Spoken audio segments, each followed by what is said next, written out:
Los Angeles, année 1920. Une ville en pleine métamorphose. Des palmiers, des studios de cinéma, les sœurs de Hollywood. Mais derrière les projecteurs, l'ombre, des ruelles crasseuses, des disparitions et une police corrompue jusqu'à l'os. C'est ici, dans ce décor aussi étincelant que pourri, qu'un petit garçon de 9 ans va disparaître et que le cauchemar va commencer.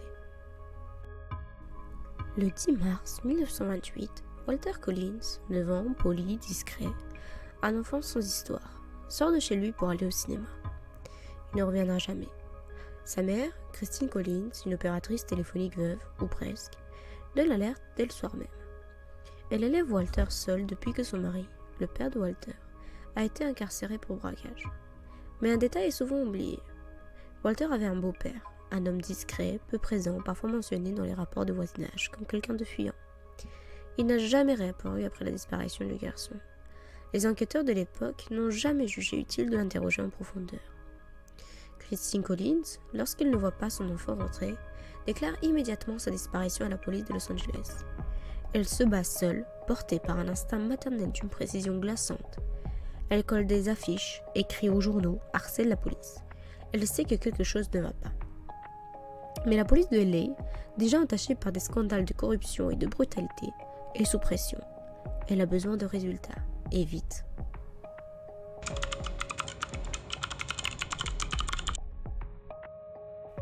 Cinq mois passent. Août 1928.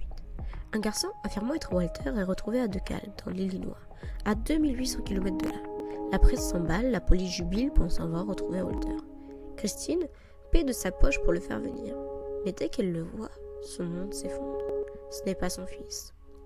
Les traits sont différents, la taille aussi. Et l'enfant ne reconnaît ni son chien, ni sa maison. Mais l'inspecteur J.J. Jones, capitaine de la LLPD, refuse cette vérité dérangeante. Il l'accuse d'hystérie et lui dit de tester l'enfant quelques jours. Elle s'exécute.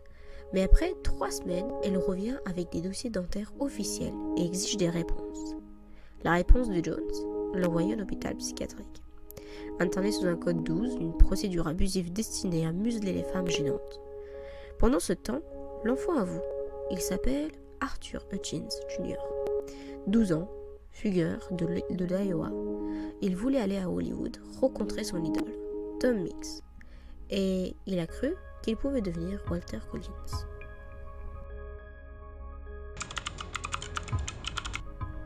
Pendant ce temps, à Wineville, une bourgade isolée à 80 km à l'est de LA, un adolescent vient d'en faire.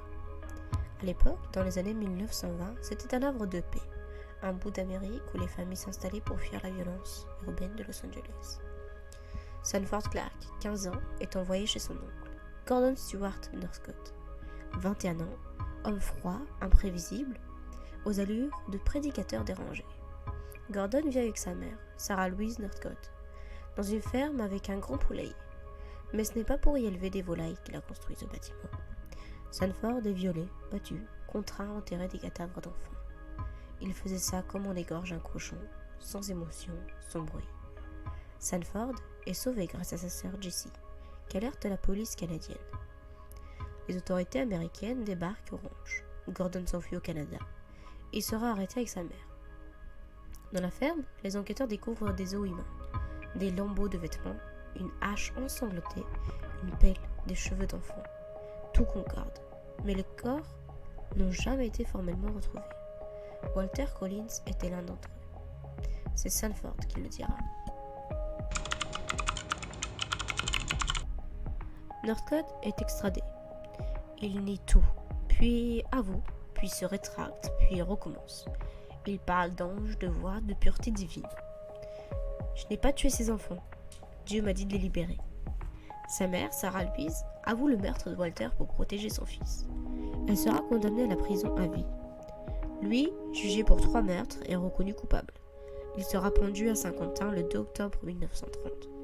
Il pleure, il crie, puis s'effondre avant que la trappe ne s'ouvre. Sanford, lui, sera traité comme victime. Il passera 2 ans en maison de correction, puis vivra une vie discrète, honnête. Il mourra en 1991. Christine Collins, volontaire, intuitive, indestructible, son calme cache une intelligence vive et un besoin de vérité. Elle affronte une ville entière, une mer que rien n'arrête, même pas la folie qu'on lui attribue à tort. Gordon Stewart Northcott, psychopathe, peut-être schizophrène. Son père aurait abusé de lui, sa mère était tyrannique, possessive, il n'a jamais eu d'enfance. Il a reproduit la violence, il aimait contrôler, dominer, détruire. Sanford Clark, un enfant piégé, un témoin qui a survécu au pire. Il s'est senti coupable, mais c'est son témoignage qui a mis fin à l'horreur. Il a reconstruit sa vie en silence, hanté à jamais. Arthur Hutchins Jr., menteur, oui, mais surtout un enfant paumé. Sa mère est morte, il n'avait plus personne. Son songe était un appel au secours. Captain J.J. Jones, symbole d'un système pourri, autoritaire, misogyne, aveuglé par le besoin de résultats. Il ne paiera jamais pour ses abus. Christine Collins sortira plus tard de l'hôpital grâce à la révélation du faux Walter. Elle attaquera la NYPD en justice et gagnera le procès. Jones sera condamné à lui verser 10 800 $, qu'il ne paiera jamais. Mais son combat marquera les esprits, elle obtiendra une réforme interne. Elle ne retrouvera jamais son fils, mais elle changera la ville. Cette histoire laissera derrière elle un héritage, et à sa mémoire, en 2008, Clint Eastwood réalisera Changeling, l'échange, avec Angelina Jolie dans le rôle de Christine. Le film remet l'affaire sous les projecteurs. Wineville, elle change de nom en 1930 pour devenir Miraloma. Elle veut oublier, mais certains souvenirs ne meurent jamais. Une mère seule contre tous, un enfant qu'on a effacé, un imposteur qu'on a cru, et un tueur qu'on a presque laissé faire. Cette histoire n'est pas une légende, c'est l'Amérique. Et parfois, l'Amérique fait peur. Merci à toutes et à tous d'avoir suivi cette vidéo. J'espère qu'on se reverra bientôt dans une nouvelle. Et n'hésitez pas à liker, à vous abonner et à laisser un commentaire si le travail vous a plu. À bientôt.